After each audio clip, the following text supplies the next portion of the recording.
Hello दोस्तों, good evening. आप सभी का बहुत बहुत स्वागत है। तो चलिए दोस्तों, हम लेकर के आ गए हैं एक और टेस्ट, और ये टेस्ट नंबर होगा आपका 22। और यहाँ पर बीपीएससी सेकेंड फेज की आपकी तैयारी हो रही है, जिसमें सामाजिक विज्ञान की आपकी पूरी तैयारी चल रही है, जिसमें 6 to 8 और आपका 9 to 10, जी हाँ 6 to 8 और 9 to 10 आपका पूरा यहाँ पर तैयारी हो रहा है। सामाजिक विज्ञान का आपको तैयारी चल रहा है दोस्तों, है ना। कैरियर परिवार हमारा यूट्यूब चैनल है, आप इसको सब्सक्राइब कर लीजिएगा। डेली 9 बजे से टेस्ट होता है रात में, तो डेली आपको टेस्ट मिल सके। इसमें कैसे आपको नोट्स मिलेगा, अगर आपको नोट्स चाहिए एनसीईआरटी 6 से 10 तक, तो आप हमें इस नंबर पे व्हाट्सएप कर सकते हैं। ये हमारा व्हाट्सएप नंबर है, जहां आपको बताया जाएगा किस अनुसार से आपको सारा चीज दिया जाएगा, और लास्ट में हम बता देंगे कैसे आपको मिलेगा, क्या चार्ज लगेगा। तो बीपीएससी सेकेंड फेज का आपका यहाँ पर तैयारी हो रहा है, सामाजिक विज्ञान का आपका 6 to 8 और 9 10, है ना। 6 to 8 9 10 जिसमें हिस्ट्री है, ज्योग्राफी है, पॉलिटी है, इकोनॉमिक्स, ये चारों सेक्शन का आपको एनसीईआरटी 6 से लेकर के 10 तक आपको चैप्टर वाइज दोस्तों एमसीक्यू नोट्स आपको उपलब्ध हो जाएगा। ठीक है, चैप्टर वाइज बनाया गया है, अलग अलग बनाया गया है। और ये टेस्ट नंबर है आपका आज 22 है, जो आपका समान अध्ययन का है। और जो आपको 40 नंबर का जो समान अध्ययन है, उसके लिए डेली टेस्ट भी होता है रात में 9 बजे से, तो डेली टेस्ट भी आपको मिलेगा। और ये आपको एनसीईआरटी पर ही आधारित है, डेली रात में 9 बजे से आपकी होती है। ठीक है, चलिए, तो एनसीईआरटी से ही आपको एग्जाम में पूछा जाएगा, है ना। और अगर नोट्स चाहिए आपको एनसीईआरटी 6 to 10 तक, तो आप इस नंबर पे कांटेक्ट कर सकते हैं।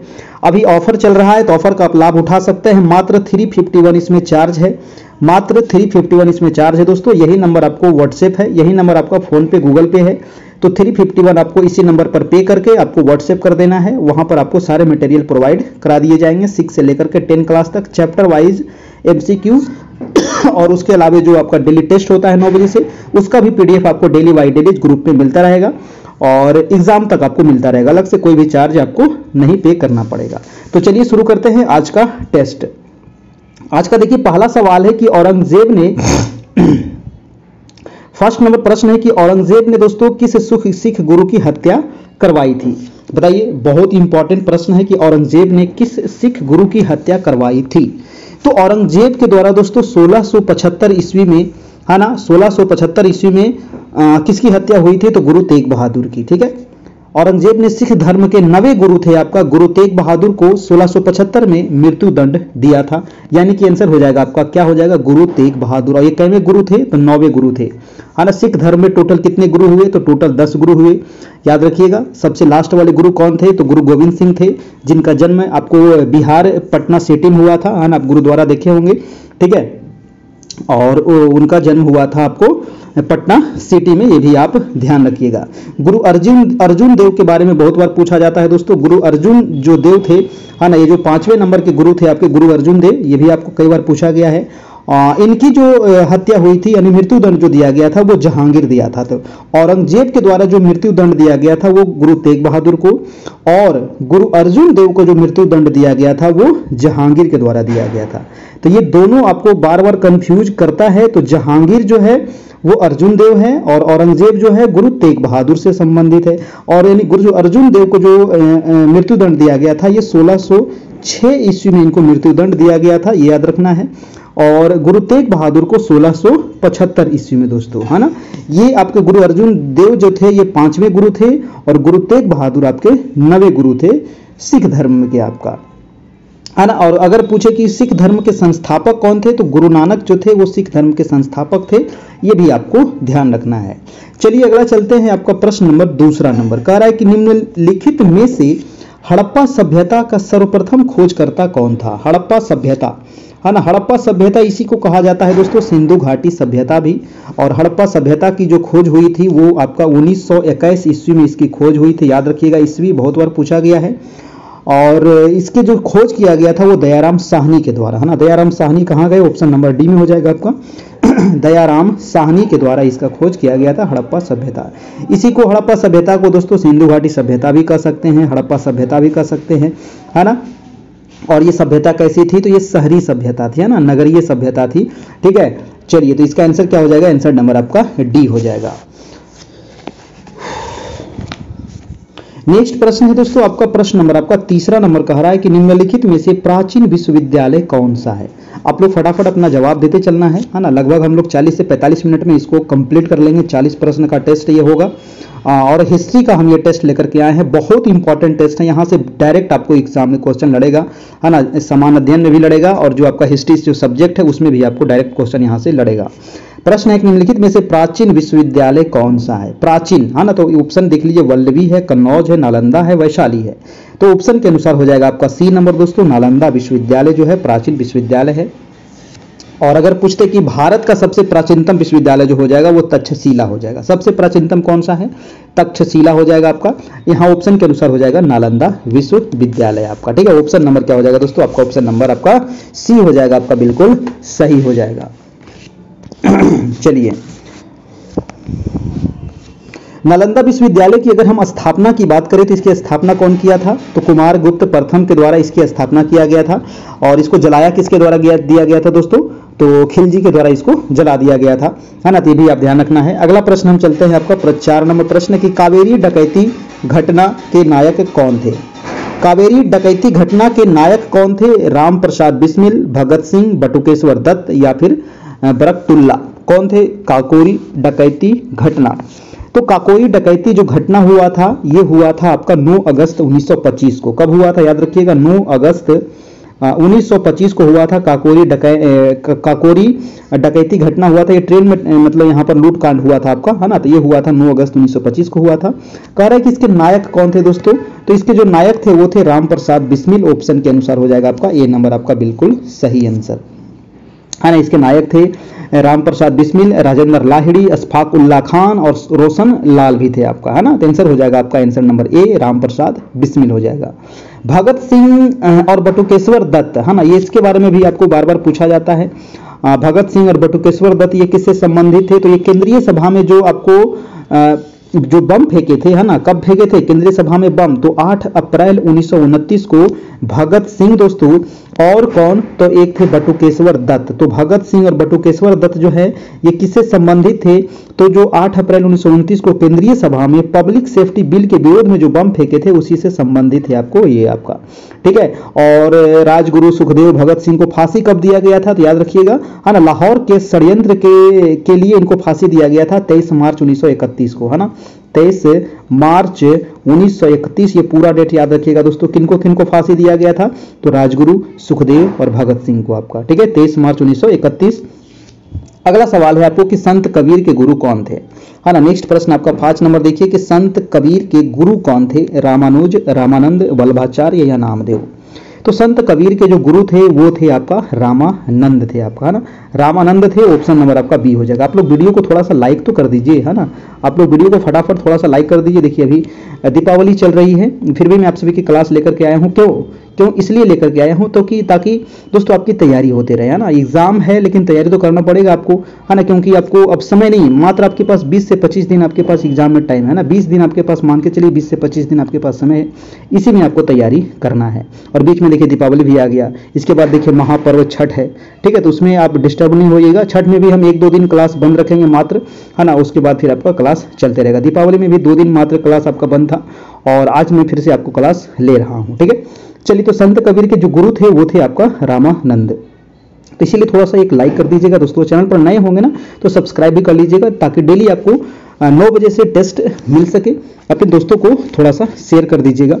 इसका आंसर हो जाएगा आपका बी नंबर दोस्तों। रामानंद को दोस्तों उत्तर भारत में भक्ति आंदोलन का जनक माना जाता है ना। ये भी अब पूछा जाता है क्वेश्चन कि उत्तर भारत में भक्ति आंदोलन का जनक किसे माना जाता है? तो वो थे आपके रामानंद, है ना। रामानंद ने राम नाम को लोकप्रिय बनाया था, याद रखिएगा। अगला प्रश्न चलते हैं, आपका प्रश्न नंबर हो जाएगा 6 नंबर। 6 नंबर है कि निम्नलिखित में से किसने लखनऊ में सन 1857 के विद्रोह का नेतृत्व किया था? बहुत अच्छा सवाल है ना। लखनऊ से पूछा जाता है कौन थे, कानपुर से कौन थे, पटना से कौन थे, है ना, ये सारे पूछे जाते हैं आपको। दिल्ली से कौन थे आपका, है ना, जो 1857 की क्रांति हुआ था। 1857 की क्रांति का जो लखनऊ से नेतृत्व हो रहा था वो बेगम हजरत महल के द्वारा। किसके द्वारा? हजरत महल, इसका पूरा नाम याद रखिएगा, बेगम हजरत महल के द्वारा हो रहा था आपका 1857 की क्रांति, याद रखिएगा। चलिए, तो इसका आंसर हो गया आपका ऑप्शन नंबर डी हो गया आपका। कुंवर सिंह कहां से थे दोस्तों? तो ये जगदीशपुर से थे आपके कुंवर सिंह, है ना। लक्ष्मीबाई कहां से थे? झांसी से आपका नेतृत्व कर रहे थे, है ना। ये सभी आपको पूछा जाता है। नाना साहब कहां से थे? तो ये कानपुर से थे आपका, ठीक है। चलिए, अगला प्रश्न है आपका 7 नंबर। 7 नंबर है कि अकबर ने पंचमहल का निर्माण जो खंभों के लिए विख्यात है कहां किया था? तो ये खंभों के लिए जो विख्यात है दोस्तों पंचमहल, है ना। तो खंभों के लिए जो विख्यात है पंचमहल, इसका जो निर्माण किया गया था वो किया गया था आपको फतेहपुर सीकरी में। कहाँ किया गया था? फतेहपुर सीकरी कहाँ पड़ता है? तो ये उत्तर प्रदेश में पड़ता है आपको, है ना, यूपी में पड़ता है फतेहपुर सीकरी। और फतेहपुर सीकरी को राजधानी बनाए थे अकबर, कब? तो 1571 ईस्वी में, है ना। 1571 में राजधानी बनाया गया था आपको अकबर के द्वारा फतेहपुर सीकरी को, ध्यान रखिएगा आपको। और पंचमहल का निर्माण भी किसने किए थे? तो अकबर के द्वारा ही। कहाँ? तो फतेहपुर सीकरी में कराया गया था, जो किस लिए प्रसिद्ध है? तो खंभों के लिए विख्यात है आपका, ठीक है, खंभों के लिए ये विख्यात है। चलिए जी अगला प्रश्न देखते हैं। अगला प्रश्न है आपका 8 नंबर की ईसा पूर्व, 8 नंबर प्रश्न कह रहा है कि ईसा पूर्व द्वितीय शताब्दी अंत आसपास में कागज बनाने की कला को किसने खोजा था? देखिए कागज बनाने की कला की जो खोज हुई थी वो हुई थी द्वितीय शताब्दी के आसपास लगभग हुई थी। कब हुई थी? द्वितीय शताब्दी के आसपास हुई थी कागज बनाने की खोज। और किसने इसको खोजा था दोस्तों? तो इसको चीनियों के द्वारा खोजा गया था। ये सवाल जो है ना बहुत बार पूछा गया है, आप लोग को याद ही होगा कि चीनियों के द्वारा दोस्तों कागज बनाने की कला का सबसे पहले खोज हुआ था, याद रखिएगा, है ना। चलिए तो इसका आंसर हो गया आपका ऑप्शन नंबर ए हो गया। और अगर पूछा जाए कि आईएएस का जो एग्जाम हुआ था, कंपटीशन का जो एग्जाम जो शुरू हुआ वो भी चीनियों के द्वारा ही शुरुआत किया गया था, आपको कंपटीशन वाला लेवल भी, ठीक है। अगला प्रश्न है कि सिंध को अंग्रेजों ने कब अधिकृत किया था? फटाफट बताइए, सिंध को अंग्रेजों ने कब अधिकृत किया था? ऑप्शन दिया गया है 40 है, 1840, 41 है, 42 है, 43 है। तो ये किया गया था 1843 ईस्वी में दोस्तों, है ना। 1843 ईस्वी में सिंध को अंग्रेजों ने अधिकृत किया था। और सिंध विजय का श्रेय किसको जाता है? अगर पूछा जाए कि सिंध विजय का श्रेय किसको दिया जाता है, तो इसका श्रेय जाता है दोस्तों चार्ल्स नेपियर को। किसको? चार्ल्स नेपियर को इसका श्रेय जाता है दोस्तों, है ना, याद रखिएगा, चार्ल्स नेपियर। और कब हुआ था ये? तो 1843 में हुआ था चार्ल्स नेपियर के द्वारा।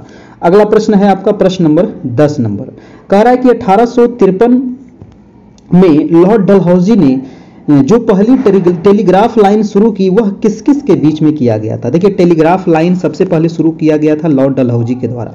लॉर्ड डलहौजी भारत में बहुत सारी चीज़ों का शुरुआत किए थे, जैसे कि प्रथम रेलगाड़ी भी इन्हीं के शासनकाल में चला था आपका 1854 में, है ना। आपको पता ही है, आपको बम्बई से थाने के बीच में चला था आपका, है ना। चलिए तो ये 1853 में जो हुआ था आपको टेलीग्राफ लाइन भी शुरू किया गया था, किसके शासनकाल में? तो डलहौजी के शासनकाल में भी। कहां से कहां तक हुआ था दोस्तों, ये सवाल आपसे पूछ रहा है। तो इसका सवाल का आंसर हो जाएगा आपका आंसर नंबर कलकत्ता से आगरा के बीच में, है ना। कलकत्ता से आगरा के बीच में सबसे पहले आपको शुरू किया गया था 1853 में लॉर्ड डलहौजी के शासनकाल में, याद रखिएगा, पहली टेलीग्राफ लाइन, है ना, पहली टेलीग्राफ लाइन, ये भी आपको ध्यान रखना है। चलिए नेक्स्ट प्रश्न चलते हैं आपका। अगला प्रश्न है आपका 11 नंबर के 1909 ईस्वी के मार्ले मिंटो सुधार किस कारण से विख्यात था? दोस्तों देखिए मार्ले मिंटो सुधार हुआ था कब? ये डायरेक्ट आपको पूछा जाता है 1909 में हुआ था, तो पूरा आप याद रखिएगा। मार्ले मिंटो सुधार जो है ये आपको 1909 में हुआ था। ये किस चीज से संबंधित है दोस्तों? तो पृथक निर्वाचन मंडल से संबंधित है आपको, है ना। पृथक निर्वाचन मंडल यानी मुसलमानों के लिए पृथक निर्वाचन मंडल, इसी में आपको घोषणा हुआ था आपका मार्ले मिंटो सुधार 1909 ईस्वी संबंधित है आपको। भारतीय परिषद एक्ट 1909 के द्वारा मुसलमानों के लिए दोस्तों अलग से निर्वाचन मंडल यहाँ पर व्याख्या किया गया था आपका, ये चीज से आपको संबंधित है। ये कई बार आपको एग्जाम में पूछा गया है। अगला प्रश्न चलते हैं आपका, प्रश्न नंबर है आपका 12 नंबर।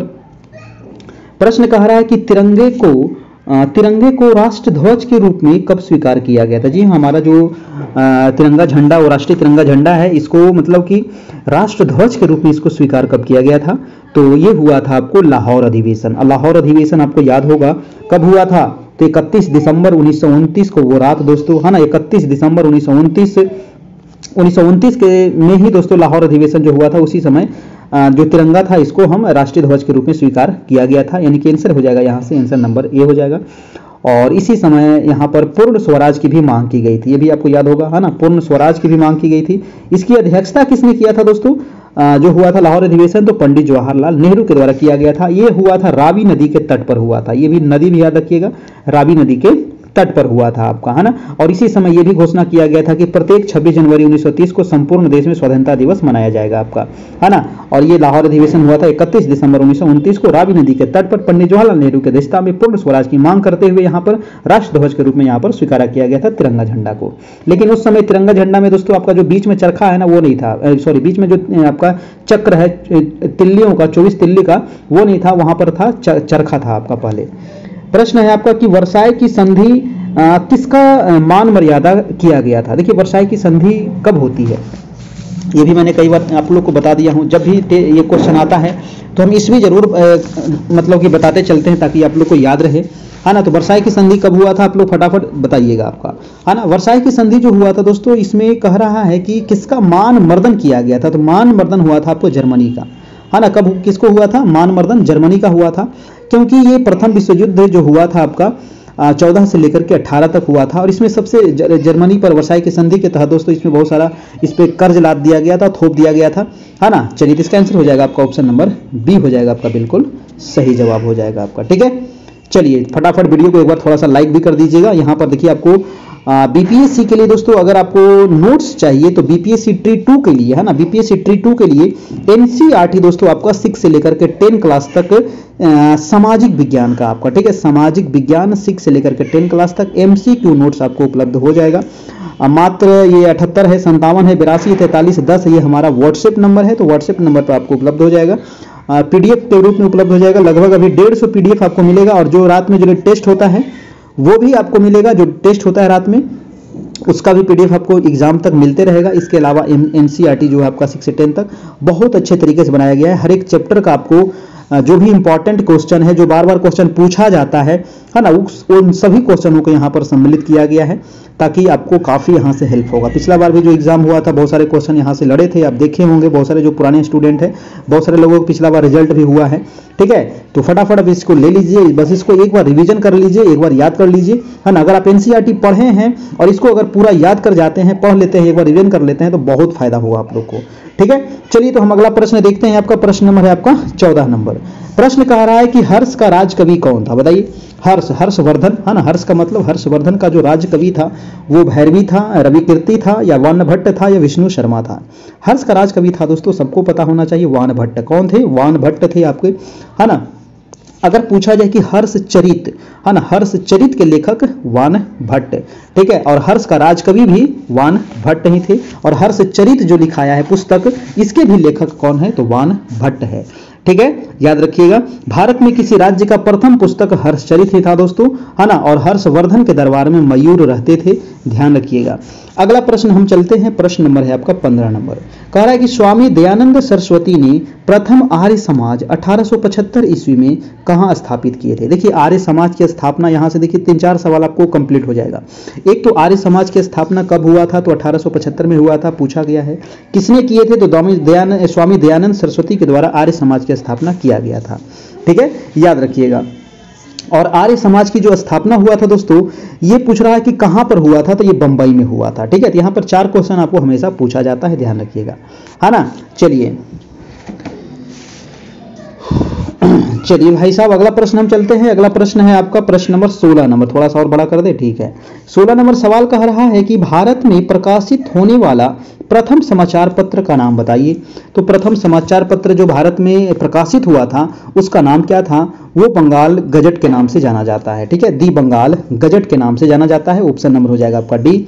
और दी बंगाल गजट जो प्रकाशित हुआ था दोस्तों, ये किसके द्वारा? 1780 में ये प्रकाशित हुआ था। किसके द्वारा? जेम्स अगस्त्यम हिक्की के द्वारा, है ना। जेम्स ए हिक्की, यहां पर शॉर्ट में याद रख सकते हैं, जेम्स ए हिक्की, है ना। तो ये आपको काम बन जाएगा, बहुत बार पूछा गया। ये है प्रथम समाचार पत्र James A Hicky, the Bengal Gazette था आपका, ठीक है। चलिए अगला प्रश्न हम देखें। अगला प्रश्न है आपका प्रश्न नंबर 17 नंबर। 17 नंबर है कि बुद्ध ने अपना प्रथम धर्म संदेश कहां पर दिया था। देखिए महात्मा बुद्ध जो थे, इनको ज्ञान की प्राप्ति होती है आपको बोध गया में, है ना। और बोध गया में ज्ञान की प्राप्ति होने के बाद दोस्तों इन्होंने सबसे पहले धर्म जो संदेश दिया था, ये कहां पर दिया था? तो ये दिए थे सारनाथ में। ये सारनाथ कहां पड़ता है? तो उत्तर प्रदेश में पड़ता है दोस्तों सारनाथ। और इन्होंने सबसे पहले यहां पर मतलब उपदेश दिए थे, जिसको कहा जाता है धर्म चक्र प्रवर्तन, है ना। जिसको क्या कहा जाता है?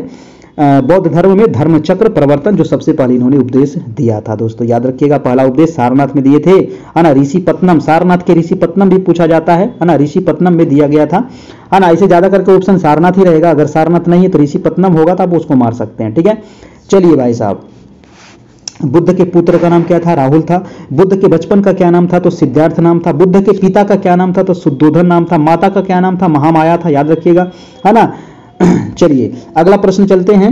अगला प्रश्न है आपका 18 नंबर, कह रहा है कि प्रथम विश्व युद्ध छिड़ने का तत्कालीन कारण क्या था? बताइए भाई साहब। पहला प्रथम विश्व युद्ध जो हुआ था आपको 28 जून 1914 को शुरुआत हुआ था, है ना। 28 जून 1914 को मतलब कि सेरेजोवो में इसको हत्या कर दी थी ऑस्ट्रिया के जो राजकुमार थे, है ना। ऑस्ट्रिया के जो राजकुमार थे उसकी हत्या हुआ था और यही एक तत्कालीन कारण था दोस्तों, ठीक है। प्रथम विश्व युद्ध की शुरुआत का ऑस्ट्रिया के राजकुमार की हत्या ही तत्कालीन कारण था और इसकी जो हत्या हुई थी वो 28 जून 1914 को हुई थी, ठीक है। सेरेजोवो में इसकी हत्या की गई थी। आंसर हो जाएगा आपका, आंसर नंबर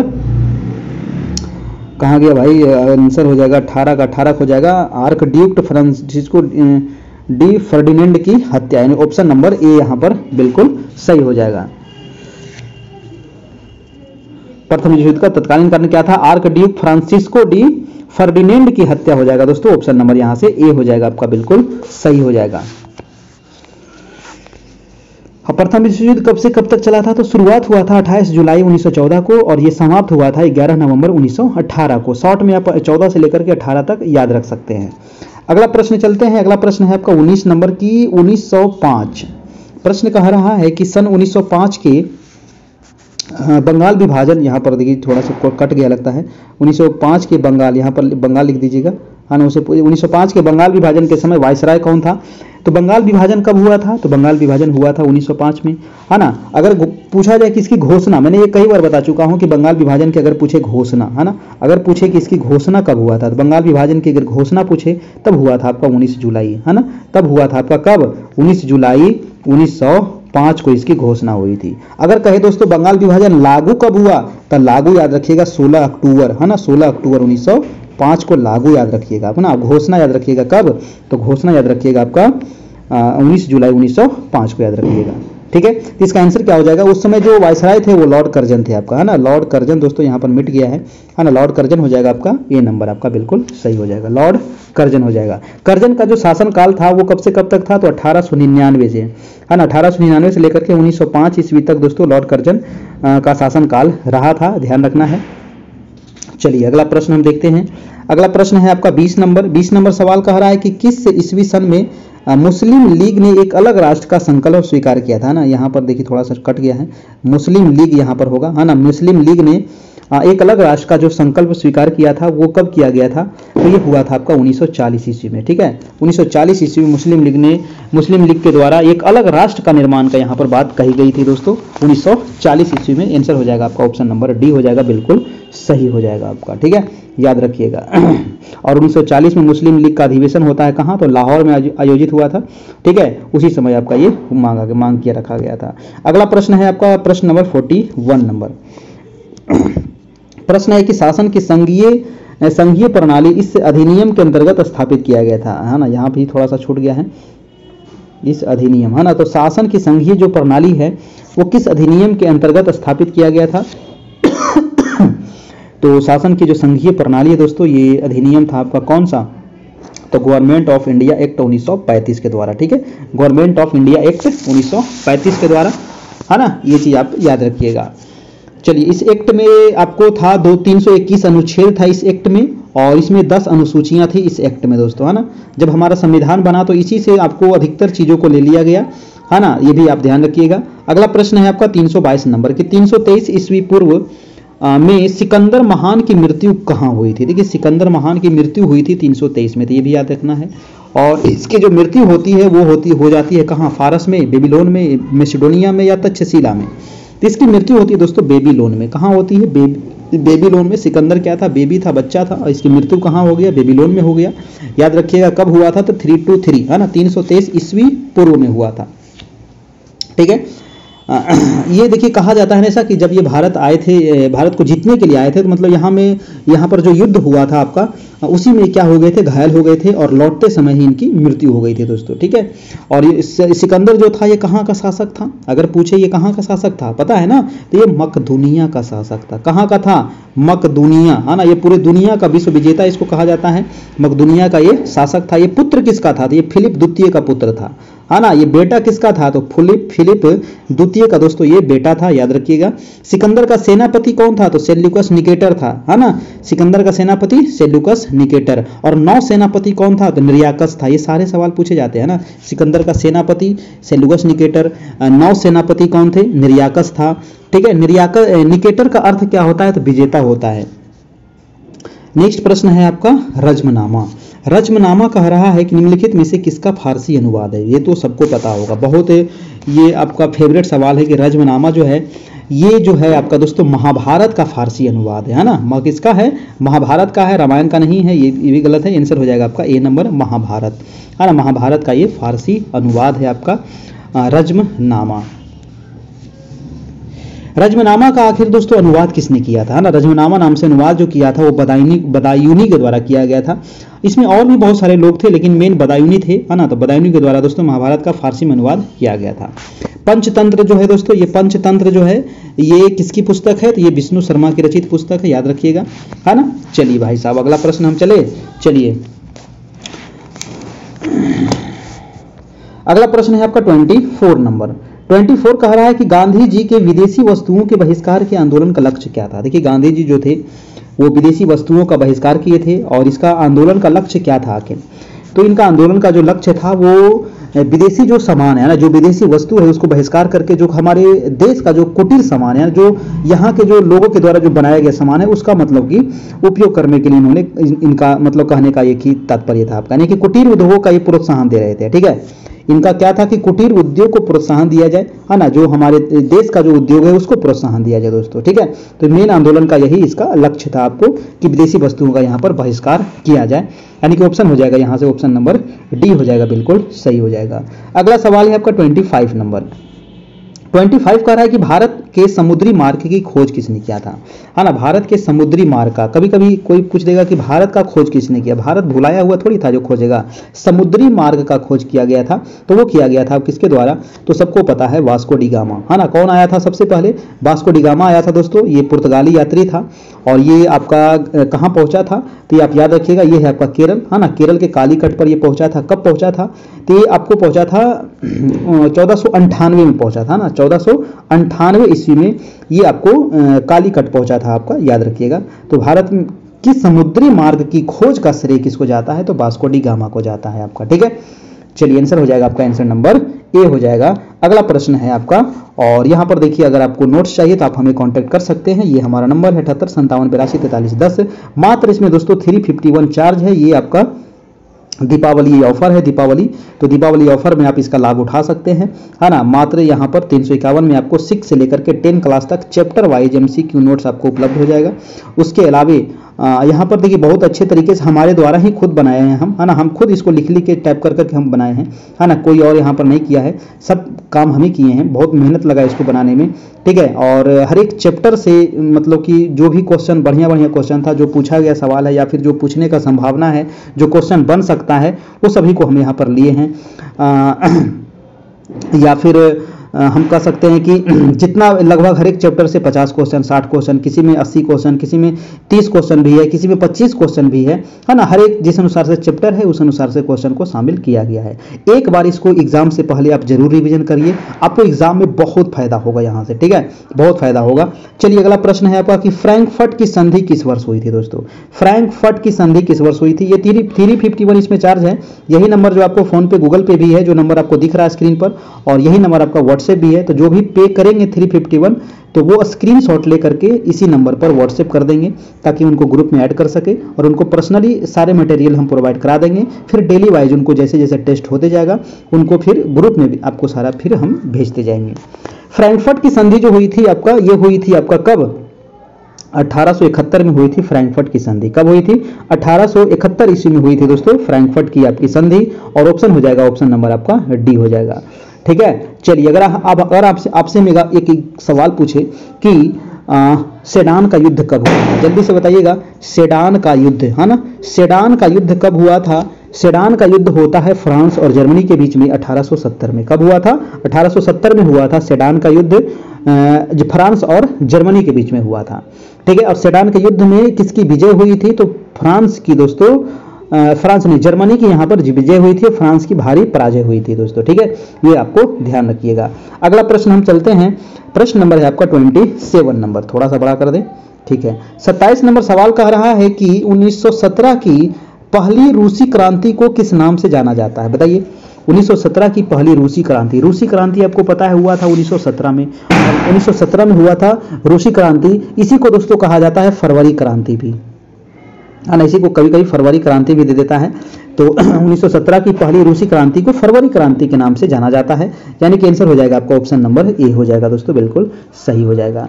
बोल्शेविक क्रांति कब हुआ था? तो नवंबर 1917 में हुआ था बोल्शेविक की क्रांति। ठीक है, नवंबर 1917 में। और बोल्शेविक क्रांति जो हुआ था, इसके नेता कौन थे? तो लेनिन, है ना, लेनिन इसके नेता थे बोल्शेविक क्रांति का। बहुत बार पूछा गया सवाल है आपका। ठीक है, रूसी क्रांति जो हुआ था दोस्तों, इसी क्रांति के बाद ही वहां पर मतलब रूस में ही जार वहां पर शासन होता था ना, जार निकोलस द्वितीय, जार निकोलस प्रथम। तो जार का वहां पर शासन क्या हो गया था? समाप्त हो गया था, और मजदूरों की शासन वहां पर स्थापित हो गई थी आपका। ठीक है, चलिए अगला प्रश्न चलते हैं। अगला प्रश्न है आपका 28 नंबर कि फ्रेंच इंडो चाइना की स्थापना किस वर्ष की गई थी? देखिए, फ्रेंच इंडो चाइना, इसकी स्थापना ईस्वी पूछ रहा है।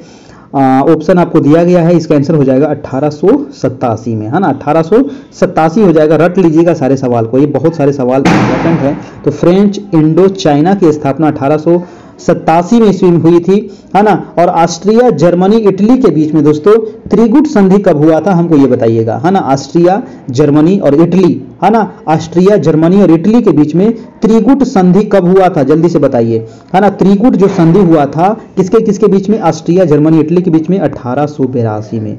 ये भी आपको याद रखिएगा, ये पूछा जाएगा आपको सवाल में। अगला प्रश्न चलते हैं, जेनेवा की संधि। बताइए, जेनेवा की संधि जो हुआ था, सॉरी जेनेवा समझौता, है ना, जेनेवा समझौता कब हुआ था? ये पूछ रहा है आपको। तो आपका जेनेवा समझौता दिया गया है 1954, यहाँ पर आपको टिक भी कर दिया गया है। ऑप्शन नंबर आपका सी हो जाएगा, 1954 में हुआ था आपका जेनेवा समझौता, याद रखिएगा। बहुत अच्छा प्रश्न है आपका जेनेवा समझौता। ठीक है, चलिए अगला प्रश्न चलते हैं। प्रश्न नंबर है कि लखनऊ समझौता कब हुआ था? बताइए, लखनऊ समझौता कब हुआ था? तो सबको पता है कि 1916 में हुआ था लखनऊ समझौता, है ना, 1916 में हुआ था लखनऊ समझौता। और इस समझौता के तहत क्या हुआ था कि गरम दल के नेता और नरम दल में क्या हो गया था? दोनों में एकता स्थापित हो गया था, यानी कि दोनों में क्या हो गया था? पैचअप हो गया, यानी कि दोनों में एकता हो गया, है ना। क्योंकि दोनों अलग हुए थे, कब अलग हुए थे? आपका 1907 में, है ना। 1907 में दोस्तों दो भाग में बट गया था, गरम दल और नरम दल। ठीक है, लेकिन 1916 में जाकर के फिर क्या हो गए? दोनों मिल गए। अगला प्रश्न चलिएगा, अगला प्रश्न है आपका 31 नंबर कि कांग्रेस ने किस तिथि को पूर्ण स्वतंत्रता दिवस मनाया था? जी हाँ दोस्तों, ये सवाल मैंने अभी पीछे बताया आपको कि पूर्ण स्वतंत्रता दिवस मनाने की घोषणा कब हुई थी? तो वो था लाहौर अधिवेशन, आपको याद होगा, है ना। मनाया कब, दिवस मनाया ये पूछा गया, है ना। तो 26 जनवरी 1930 को, है ना, 26 जनवरी 1930 को पूर्ण स्वतंत्रता दिवस मनाया गया था। और ये जो घोषणा हुआ था कब हुआ था? तो 31 दिसंबर 1929 ईस्वी को ये घोषणा हुआ था लाहौर अधिवेशन में, जिसके अध्यक्षता कर रहे थे पंडित जवाहरलाल नेहरू। रावी नदी के तट पर हुआ था, याद रखिएगा आपका। ठीक है ना। चलिए आंसर हो जाएगा बी नंबर। अगला प्रश्न है कि भारत में कोयला उद्योग कब प्रारंभ हुआ था? बताइए, कोयला उद्योग भारत में कब प्रारंभ हुआ? कोयला उद्योग 1807, 1814, 1914 या फिर आपका 1917। तो भारत में दोस्तों कोयला उद्योग जो आरंभ हुआ था वो 1814 ईस्वी में हुआ था। आपका ऑप्शन हो जाएगा क्या? ऑप्शन नंबर आपका बी हो जाएगा आपका, बिल्कुल सही हो जाएगा, 1814 ईस्वी में। अगर पूछा जाए कि कोयला जो है दोस्तों ये किस चट्टान से हमें प्राप्त होता है, तो ये याद रखिएगा अवसादी चट्टान से प्राप्त होता है ना। अवसादी चट्टान का निर्माण कैसे होता है? तो जो आग्नेय चट्टान है ना, उसी के टूटने फूटने से क्या होता है, परत दर परत ये जमते जाता है, फिर दिन प्रतिदिन इसको अवसादी चट्टान का निर्माण होता है। अवसादी चट्टान को ही कहा जाता है परतदार चट्टान भी कहा जाता है। जितने भी दोस्तों आपको खनिज संसाधन पाए जाएंगे वो अवसादी चट्टान में पाए जाएंगे। पेट्रोलियम, कोयला सब कहाँ मिलेगा? तो सब अवसादी चट्टान में मिलेगा आपका। ठीक है, चलिए, और अवसादी चट्टान को ही जीवाश्मी चट्टान भी कहा जाता है ना, जैसे कोयला है तो जीवाश्म ईंधन कोयला को कहते हैं। तो 1814 में ये कोयला उद्योग सबसे पहले प्रारंभ हुआ था। अगला प्रश्न अगर 33 नंबर देखा जाए तो कह रहा है कि अमेरिका महाद्वीप की खोज कब हुआ, खोज की किसने किया था अमेरिका महाद्वीप की खोज? देखिए, अमेरिका कोई भुलाया हुआ नहीं था, ठीक है, अमेरिका का खोज किया था, मतलब कि समुद्री मार्ग का ये जो खोज किया गया था दोस्तों 33 का हो जाएगा आपका कोलंबस के द्वारा। कोलंबस निकला था आपको भारत की यात्रा पर, भारत की खोज करने के लिए, लेकिन वो पहुंच गया कहाँ? तो अमेरिका पहुंच गया। और ये जो खोज किया था कब? तो 1492 में। कब किया था? 1492 में किया था, ये भी आपको याद रखना पड़ेगा। 1492 में क्रिस्टोफर कोलंबस ने अमेरिका की खोज की थी। और कोलंबस कहाँ का था दोस्तों? क्रिस्टोफर कोलंबस वेनिस जो था वो इटली का निवासी था आपका, ठीक है। चलिए, अगला प्रश्न है आपका 34 नंबर है कि बोस्टन की चाय पार्टी की घटना कब घटी थी, है ना। बोस्टन की चाय पार्टी 1865, 1873, 1867, 1874। तो बोस्टन की जो चाय पार्टी की घटना घटी थी, ये घटी थी कब? 1800 नहीं, 1700 निकलना चाहिए, मैं बार बार गलत बोल रहा हूँ, 1773, है ना। ये हुआ था 1773 में, ठीक है। बोस्टन की चाय पार्टी 1773 हुआ था, बोस्टन की चाय पार्टी, है ना। और एक प्रश्न पूछा जाएगा कि बोस्टन की जो चाय पार्टी हुई थी इसके नायक कौन थे, है ना, इसके हीरो कौन थे? इसके नायक हो जाएंगे सैमुअल एडम्स। कौन थे? सैमुअल एडम्स इसके नायक थे। अगर पूछा जाए कि यूएसए यानी कि यूनाइटेड स्टेट ऑफ अमेरिका स्वतंत्र कब हुआ दोस्तों, तो स्वतंत्र याद रखिएगा 4 जुलाई 1776 को, ठीक है। इसीलिए 4 जुलाई को अमेरिका क्या मनाता है? स्वतंत्रता दिवस मनाता है, ठीक है। 4 जुलाई को स्वतंत्रता दिवस मनाते हैं। हम लोग कब मनाते हैं? 15 अगस्त को मनाते हैं, ठीक है। इसका आंसर क्या हो जाएगा? ऑप्शन नंबर आपका सी हो जाएगा। अगला प्रश्न देखिएगा 35 नंबर। 35 नंबर है कि किसने कहा कि मैं ही राज्य हूं? बताइए, मैं ही क्या हूं? राज्य हूं, है ना, मैं ही राज्य हूं, किसने कहा था? बहुत बढ़िया सवाल है। और एक वीडियो को लाइक आप लोग नहीं किए हैं तो जो लोग अभी तक नहीं किए भाई साहब कर दीजिएगा, है ना, एक बार लाइक आपको करना है। तो मैं ही राज्य हूं ये कहा था लुई 14वां। किसने कहा था मेरे भैया? लुई 14वां के द्वारा कहा गया था मैं ही राज्य हूं, ठीक है। और ये कहा था मैं ही राज्य हूं और मेरे शब्द ही कानून है, तो ये कहा था लुई 14वां आपका, ठीक है। चलिए, और अगर पूछे कि लुई 16 सॉरी मैं तो पहले आंसर बोल दिया कि जैसे फ्रांस की जो क्रांति हुई थी 1789 में, वो किसके शासनकाल में हुआ था? तो उस समय जो राजा था वो लुई 16वां के था आपका, ठीक है। अगला है आपका कि प्रथम विश्व युद्ध जो हुआ था वो किस वर्ष आरंभ हुआ था? प्रथम विश्व युद्ध, है ना, प्रथम विश्व युद्ध जो हुआ था दोस्तों ये कब प्रारंभ हुआ था? तो आपको अभी बता दिए थे 1914 में इसका शुरुआत हुआ था, है ना। प्रथम विश्व युद्ध की शुरुआत कब हुई थी? 1914 में। 14 से लेकर के 18 तक आपको ये चला था। और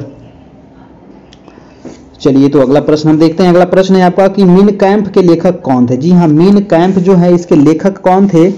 ऑप्शन है आपका हिटलर है, मुसोलिनी है, बिस्मार्क है या फिर कैजर विलियम है। तो मीन कैंप के जो लेखक हो जाएंगे वो हो जाएंगे आपको हिटलर। कौन थे? हिटलर थे, है ना। मीन कैंप यानी कि इसका मतलब ही होता है मेरा संघर्ष, है ना। मीन कैंप मतलब मेरा संघर्ष पुस्तक जो है, कभी कभी दे देगा मीन कैंप, कभी दे देगा मेरा संघर्ष, तो हिटलर आप मारिएगा, है ना। और हिटलर के बारे में कहा जाता है तो ये जर्मनी का चांसलर कब बना था, है ना। हिटलर जर्मनी का चांसलर जो बना था वो बना था 1933 में, है ना। 1933 में बना था ये जर्मनी का चांसलर, याद रखिएगा।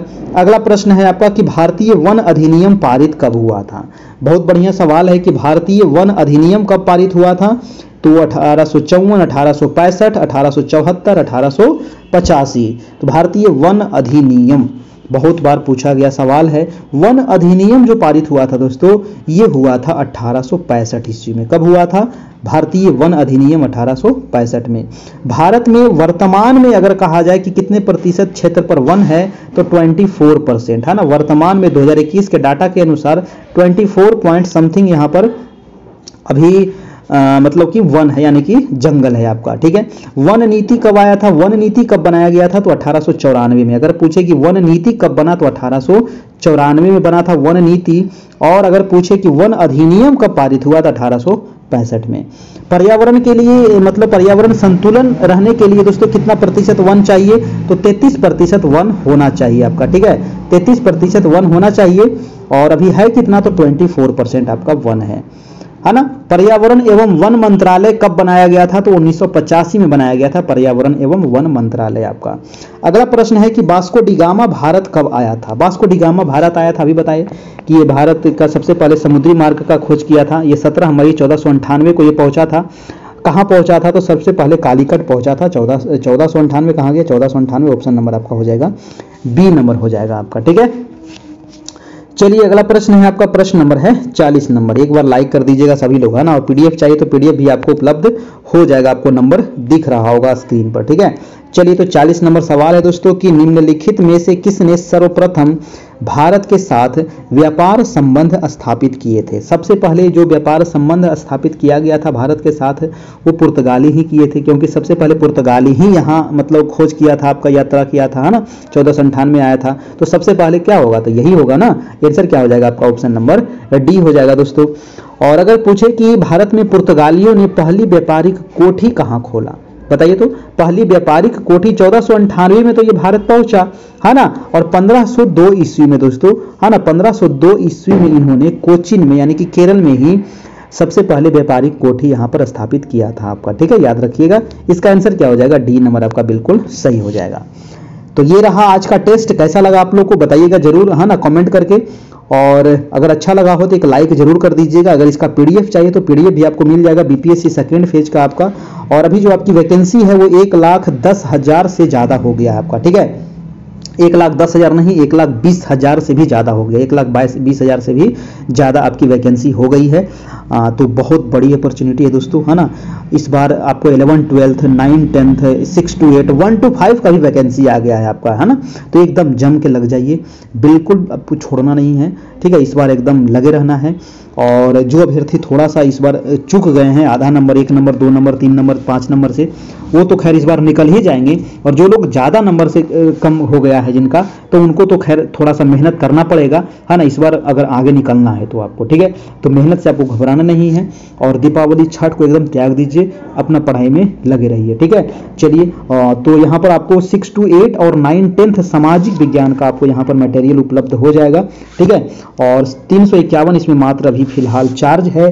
तो यहाँ पर एनसीईआरटी आपको उपलब्ध हो जाएगा 6 से लेकर के 10 क्लास तक। सामाजिक विज्ञान का आपको एमसीक्यू नोट्स मिल जाएगा, आपको चैप्टर वाइज मिल जाएगा दोस्तों। ठीक है, सभी चैप्टर का अलग अलग है, पूरा रिवीजन आपका हो जाएगा आपको, है ना। अगर आप एनसीईआरटी बुक एक बार पढ़ लिए हैं, अगर इसको पढ़िएगा उसके बाद तो आपको बहुत फायदा होगा। अगर नहीं पढ़े हैं तो भी आपको बहुत फायदा होगा, क्योंकि अधिकतर क्वेश्चन हम यहाँ से ले लिए हैं, है ना, आपके चैप्टर से, ताकि आपको पूरा यहाँ पर रिवीजन हो जाए आपका, है ना। हर एक चैप्टर का अलग अलग बनाया गया है, हर एक क्लास का अलग अलग बनाया गया है, हर एक सब्जेक्ट का अलग अलग बनाया गया है। हिस्ट्री है, ज्योग्राफी है, पॉलिटी है, इकोनॉमिक्स है, चारों सेक्शन का बनाया गया है। यहाँ आप टोटल आपको जो फी अभी लगेगा, ये आपको लेने में तो 351 लगेगा। ये फोन पे, ये गूगल पे, पेटीएम के माध्यम से आपको, ये नंबर आपको दिख रहा है 7857824310, ये इसी नंबर पर आपको पे करना है ना, फोन पे, गूगल पे के माध्यम से। और जो भी पे करेंगे तो हमें स्क्रीनशॉट भेज दीजिएगा, है ना, पेमेंट वाला, है ना। जो आप पेमेंट कीजिएगा तो वो आप जिस नंबर, आप पेमेंट किसी नंबर से कर सकते हैं, कोई दिक्कत नहीं है, लेकिन जो आपका व्हाट्सएप होगा, जो भी आपका व्हाट्सएप चलाते होंगे, उसी से हमको इस नंबर पर भेजिएगा, ताकि हम आपको जो ग्रुप है सेकेंड फेज वाला, उसमें आपको ऐड कर देंगे, ताकि कुछ भी अपडेट होगा, वीडियो होगा, आपका डेली जो टेस्ट होगा, वो सारे वहाँ पर मिलते रहेंगे, है ना। और इसके अलावा कोई चार्ज आपको नहीं लगेगा एग्जाम तक, है ना। एग्जाम तक आपको फिर अलग से कोई पेमेंट आपको करना नहीं है। इसके अलावा जो 9 बजे डेली टेस्ट होता है, तो इसके लिए आपको चैनल को सब्सक्राइब कर लेना है। ठीक है, आपको डेली टेस्ट आपको मिल जाएगा। और आपको ग्रुप में भी हम वीडियो भेज देते हैं, वहाँ से भी आप इसको आराम से देख सकते हैं दोस्तों। ठीक है, तो ये रहा आपका, बस ये जो पीडीएफ देंगे ना, इसको आपको रट लेना है, इसको आपको याद कर जाना, 100% रिजल्ट आपका हो जाएगा। ठीक है, ध्यान आपको ये इतना रखना पड़ेगा।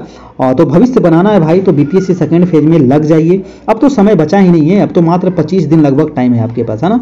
मात्र 25 दिन टाइम है, क्योंकि 7 तारीख से आपकी एग्जाम शुरू है ना। 7 तारीख से एग्जाम शुरू है, 7, 8, 9, 10, 3-4 दिन लगभग एग्जाम चलेगा, क्योंकि यहाँ पर 1 to 5 भी आ गया है, 6 to 8 भी है, 9, 10 भी, 11, 12 भी है आपका, है ना। तो 4 दिन मान के चलिए एग्जाम आपका चलेगा।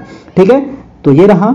और भी कुछ अगर आपको जानकारी चाहिए तो आप हमें इस नंबर पे व्हाट्सएप कर सकते हैं, आपको जानकारी मिल जाएगा। और चैनल को सब्सक्राइब करके अगर कुछ पूछना चाहते हैं तो पूछ भी सकते हैं। चैनल को सब्सक्राइब करके, लाइक करके वीडियो को आपको पूछ लीजिएगा, आपको जवाब मिल जाएगा। थैंक यू दोस्तों, फिर मिलते हैं हम कल इसी चैनल पर इसी समय। तब तक के लिए गुड नाइट, खुश रहिए, मस्त रहिए और जम के तैयारी करते रहिए। धन्यवाद।